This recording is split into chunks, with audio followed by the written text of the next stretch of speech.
আসসালামু আলাইকুম, আমি শিহাব ডিএলএস ইন বাংলাদেশের পক্ষ থেকে ওয়েলকাম মাই নিউ ভিডিও। আপনারা হয়তো থাম্বনেল দেখে বুঝে গেছেন আজকের ভিডিওটা কোন টপিকের উপর।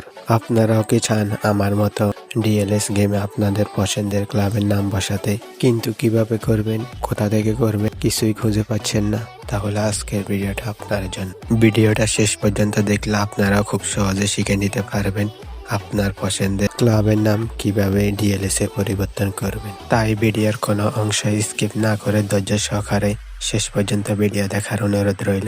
বেশি কথা না বলে আজকের ভিডিওটা শুরু করা যায়। হ্যাঁ, ভিডিও শুরুর আগে বলে নিচ্ছি যে আমি একটু অসুস্থ, যার কারণে আমার কণ্ঠটা ক্লিয়ার শোনা যাচ্ছে না। তাই ছোট্ট একটা ইন্টার মাধ্যমে ভিডিওটা শুরু করা যায়।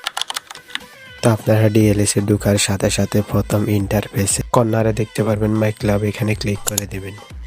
তারপর উপরে দেখতে পারবেন ডান পাশে দিয়ে কাস্টমাইজে ক্লিক করবেন। তারপর আপনি দেখতে পাবেন টিম নেমে ক্লিক করে তারপর আপনার ক্লাবের নামের উপর ক্লিক করে এটাকে রিমুভ করে দিবেন। রিমুভ করে আপনার যে ক্লাবের নাম পছন্দ ওই ক্লাবের নাম বসাবেন। আমি এখানে কোনো ক্লাবের নাম বসাবো না, যেহেতু আমি রোনালদো ফ্যান, তাই এখানে লিজেন্ড আর দিয়ে দিলাম।